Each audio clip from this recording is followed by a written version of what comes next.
Que chama Marilu Cabanhas. Bom dia, Marilu. Olá, bom dia, Glauco, bom dia a todos e todas que acompanham aqui o Jornal Brasil Atual. Bom, a gente vai falar sobre licenciamento ambiental com o nosso colunista Wagner Ribeiro, professor do Departamento de Geografia da USP e do Programa de Pós-Graduação em Ciência Ambiental. Oi, Wagner, bom dia, prazer em recebê-lo. Bom dia, Marilu, obrigado. Bom dia a quem nos acompanha. Muito bem. Bom, está em tramitação no Congresso, né, o projeto de lei sobre licenciamento ambiental. Quais os perigos que a gente está correndo nesse momento, Wagner? Exatamente está em tramitação, exatamente em qual comissão? Como é que está esse assunto que preocupa bastante ambientalistas e a sociedade como um todo? Está na Comissão de Estudos Agrários, né, e Agricultura, enfim, e a relatora atual é a senadora Cátia Abreu, que foi ministra da Dilma, enfim, de Agricultura, né? Mas é uma pessoa que tem claramente um compromisso com o setor ruralista. Então, isso gera muita preocupação, porque alguns aspectos que estão em discussão nesse projeto de lei, Marilu, eles são muito... Eles afrontam muito, né, toda a tradição que nós construímos em 30 anos aí, de construção do sistema ambiental brasileiro, do Sistema Nacional de Meio Ambiente, de todo esse aparato legislativo importante que o Brasil construiu. É importante dizer, Marilu, que nós nos tornamos referência para vários países em termos de legislação ambiental. Um dos aspectos principais que está em discussão é a autodeclaração, né? Então, você vai ter, agora, é obrigado, né, o empreendedor ele tem de apresentar um estudo, um relatório de impacto ambiental para discussão com a sociedade, né? Esse é um princípio fundamental, Marilu, porque como o próprio nome diz, né, o licenciamento é uma licença que ele pede para a sociedade para fazer uma atividade se comprometendo a não degradar o ambiente, né? Então, é, na verdade, um tipo de controle do uso da terra, do uso do solo. E isso é um avanço, né? Porque não basta você ser dono de uma terra para você fazer o que você bem quiser, né? Você tem que, na verdade, em acordo com a sociedade, definir o uso e propor lá a medida que vai causar menos impacto, para que ele possa fazer atividade econômica, mas ao mesmo tempo deixe, né, aquilo que está na Constituição brasileira, o ambiente em condições adequadas para as gerações atuais e para as gerações futuras. Na medida que você retira essa obrigatoriedade e apenas em caráter voluntário o empreendedor vai pedir licença para fazer o que quer, certamente nós vamos ter aí um enorme crescimento de problemas ambientais. E aí não é só desmatamento, né, Marilu? A gente tem que estar atento porque o licenciamento ambiental envolve também atividades de mineração, envolve atividades em áreas urbanas, né? Um problema muito sério que nós temos, por exemplo, é postos de combustíveis, né? Instalação de novos postos, enfim, a gente tem aí já uma vasta tradição, infelizmente, né, de problemas ambientais porque os postos de combustíveis não são instalados de maneira adequada. Às vezes, depois a área é abandonada, a gente vê hoje em São Paulo, por exemplo, algo que gera muita preocupação, né? A gente está se vendo nesse processo de verticalização da cidade a substituição de postos de combustível por conjuntos habitacionais. Ou seja, outro dia eu parei num desses e perguntei lá para o vendedor, falei, e aí, você sabe se retiraram direitinho aí os postos, os reservatórios e tal? Vai falar, então, não sei, bababá, não esclareceu. A gente sabe que às vezes esse material não é retirado, ele fica emitindo gases que podem comprometer a saúde. Então, veja, são situações, né, existem outras tantas, né, que nós poderíamos estar enumerando aqui, que geram muita preocupação, né? A autodeclaração, ela é, de fato, em se tornando voluntária, ela vai enfraquecer bastante esse instrumento de controle da sociedade sobre o uso da terra. Esse me parece o principal aspecto que a gente pode estar destacando. Existem outros, mas a gente vai, ao longo da conversa aqui, apontando. Exato. Agora, Wagner, falando dessa autodeclaração, autolicenciamento, na realidade é uma espécie lá que a pessoa faz, né? O ruralista, ele faz um cadastro, na realidade, né? E que depois pode ser fiscalizado ou não, não é isso? Ao invés desse termo, né? Autodeclaração, autolicenciamento, né? Exato, porque atualmente você já tem uma série digamos, restrições, né? E conforme o tamanho da obra, você tem que fazer um certo tipo de análise e estudo e submeter ou não às audiências públicas, né? Essa facilidade, entre aspas, ela vai crescer muito, ela vai chegar a níveis que vão tornar o controle ambiental pela sociedade praticamente inexistente, né? E isso é muito ruim, porque o argumento que eles apresentam para a sociedade é que vai desburocratizar. Por que eles acham que é burocrático, né? Porque a gente sabe, eu tenho alunos já 30 anos de carreira universitária, já formei muitos colegas, todos são colegas que trabalham de maneira séria, produzindo estudos de impactos e relatório ambiental, E ele diz o seguinte, com muita frequência, o empreendedor não aceita a melhor solução técnica, ele quer aquilo que é conveniente para ele. Então, aí começa uma batalha, né, um ir e vir de documentos, porque ele encaminha um documento frágil, às vezes, em termos técnicos, com uma série de lacunas. O órgão ambiental, e eu tenho também vários alunos que trabalham em órgãos ambientais, avaliando, analisando essa documentação, claramente define, olha, isso aqui está frágil, a literatura não aponta isso, enfim, você começa a ter um fluxo de material de vai e vem que ele chama de burocracia, né?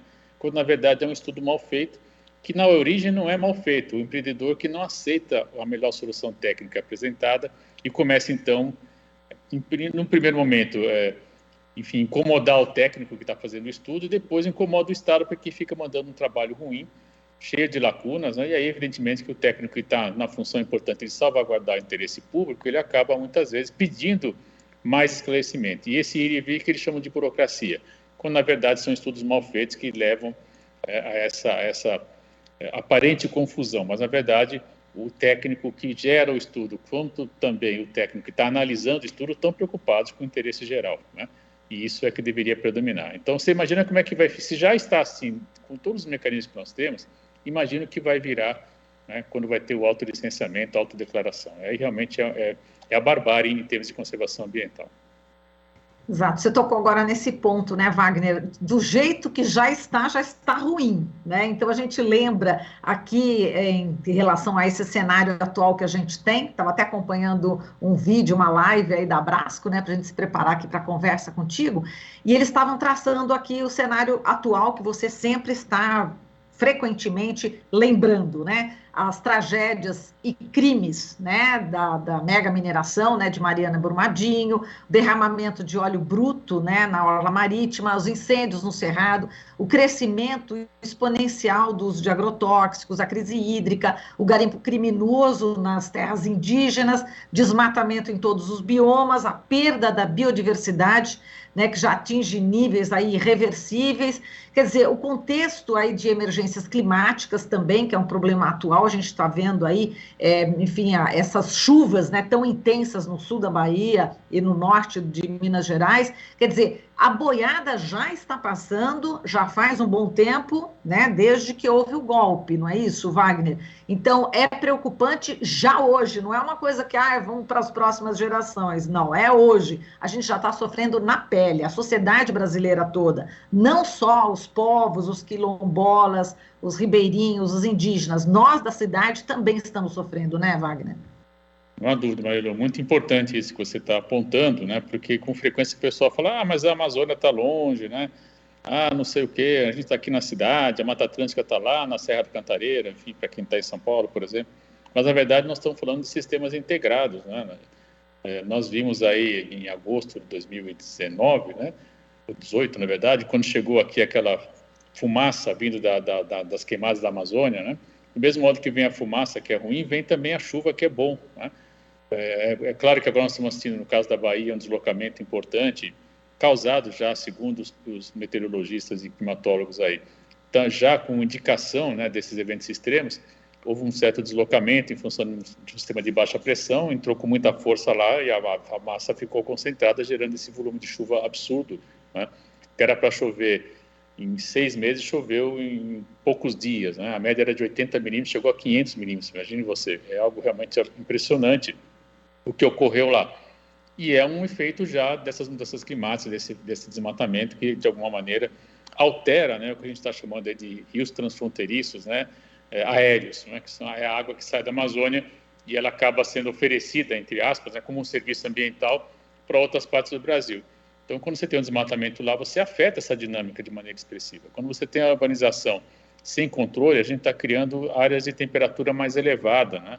Você imagina quando você tem uma metrópole como São Paulo, Rio de Janeiro, mesmo Belo Horizonte, enfim, grandes áreas, né, extensas áreas urbanas, com temperatura mais elevada, você tem uma massa de ar mais fria chegando. Então, aquela chuva aqui, né, a imagem clássica da São Paulo da Garoa, ela se dilui, ela se perde, porque você tem um choque muito mais intenso e essa precipitação ela vem com maior intensidade. Isso tem problemas. Nós sabemos que as vulnerabilidades sociais existem, permanecem, infelizmente. Aí a gente vai começar a assistir, infelizmente, né, mortes, escorregamento de vertentes, enfim, alagamentos. e também a dificuldade para acumular água, porque quando essa chuva vem com muita intensidade, nossos reservatórios não estão preparados também para absorver essa água. Então, a chuva muito intensa, ela também não é boa, né? Como é que a gente vai evitar esses extremos, né? Aí sim, com controle do desmatamento, evitando as mudanças climáticas passando de 1,5 grau até 2, que é o limite que está se preconizando. E, infelizmente, essas ações que estão propostas no plano, nesse projeto de lei de revisão do licenciamento, vai agravar esse cenário todo, porque vai flexibilizar ainda mais a possibilidade do desmatamento. Exato. E mudando essa questão do licenciamento ambiental aí na esfera federal, vai ter impacto também nos níveis estadual e municipal, não é isso? Porque, enfim, vai ter aí uma, entre aspas, né, uma guerra onde a gente pode burlar mais a lei ou não, dependendo do estado, né? Flexibilizando mais ou não é isso, Wagner?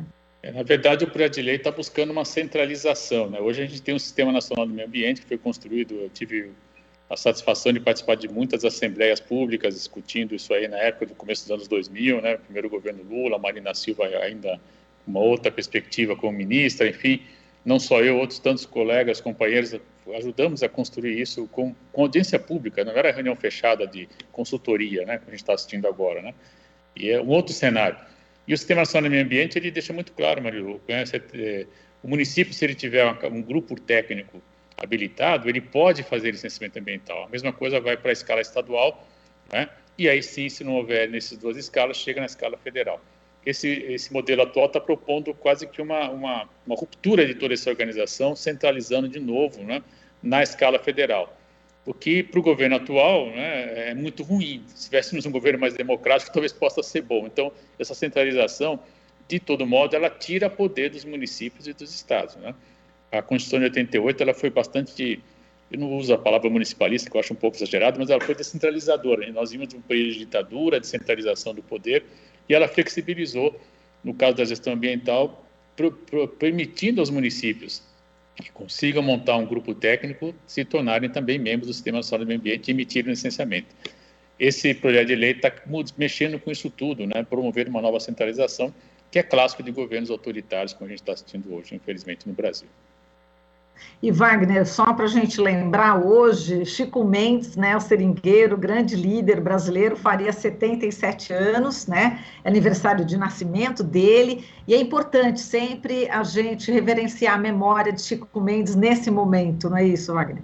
Não há dúvida, Marilu. Ele é lembrado como ambientalista, ecologista, mas antes de mais nada ele foi presidente do Sindicato dos Seringueiros, né, de Chapuri, no Acre, e é desse modo que ele se projeta na luta social, criando um mecanismo extraordinário, né, que é o empate. O que era o empate? Ele se antecipava à chegada das máquinas que iam desmatar e levava as famílias, né, crianças, mulheres, enfim, e se posicionava diante das máquinas, assim, diante da área a ser desmatada. E dessa maneira ele evitava o desmatamento. É claro que com isso ele tinha a manutenção da área na qual ele extraía o látex, mantinha a sua atividade, e ao mesmo tempo mantinha a floresta em pé, né?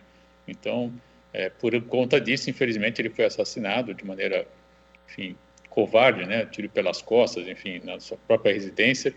E é sempre bom lembrar, assim, toda essa luta, essa trajetória importante, né? Ele era uma pessoa muito serena, tive também a fortuna de estar com ele uma vez, mas foi muito interessante.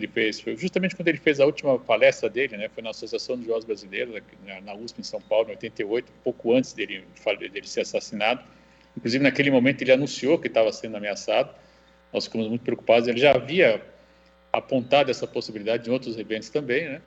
E fizemos todo um esquema na ocasião para transportá-lo, enfim, com todos os cuidados, mas infelizmente quando ele retornou para Chapuri, ele acabou realmente sendo alvejado de maneira covarde, um tiro pelas costas, e perdemos, né, uma grande liderança ambiental e um grande trabalhador, uma grande liderança sindical. Então é sempre importante lembrar. Eu não me lembrava dessa data hoje, que bom que você lembrou, importantíssimo trazer essa memória à nossas lembranças aqui. Muito bem. E Wagner, agora parece que você já vai ter um período de férias, agora já dá Feliz Natal para você já agora. Muito obrigado. Eu também desejo a todos vocês, a equipe, quem nos acompanha aí, boas festas, que a gente tenha aí muita vitalidade para 2022. Vai ser um ano que vai exigir muito de todos nós, não apenas por campanha eleitoral, mas porque esse desmonte do Estado continua, né? Então a gente vai enfim, eu acredito que o ano que vem vai ser ainda mais duro, né? Porque certamente eles vão ter clareza que vão perder e vão jogar muito pesado para tentar fazer essas reformas absurdas que a gente está assistindo, inclusive essa envolvendo licenciamento ambiental. Então eu vou me permitir aí, né, como colaborador voluntário, parar 3 semanas, eu volto no dia 12 e desejo aí, vou poupar um pouco os nossos ouvintes e espectadores aí dos comentários, e aí a partir do dia 12 a gente está de volta com a pilha recarregada para poder encarar 2022, que vai ser certamente um ano muito intenso. Esse ano também foi bastante intenso, mas acredito que, enfim, essa oportunidade de estar aqui conversando, sempre para mim é um alento, é muito importante, e eu agradeço, no fundo, essa oportunidade e espero continuar contribuindo no próximo ano. Com certeza, poupar nada. A gente aqui agradece você, né, por compartilhar esses seus conhecimentos, né, na área do meio ambiente, sempre tão importantes, né, para alertar mesmo a população. A gente agradece, Wagner, a sua participação, umas boas férias aí, descanse bastante e a gente volta a se ver no próximo ano de 22. Um beijo para você, Feliz Natal, Feliz Ano Novo. Obrigado a todos também, até lá então. Fiquem bem. Até mais, Wagner. A gente falou aqui com o Wagner Ribeiro, professor do Departamento de Geografia da USP e do Programa de Pós-Graduação em Ciência Ambiental. Você está ouvindo Jornal Brasil Atual. As notícias que os outros não dão.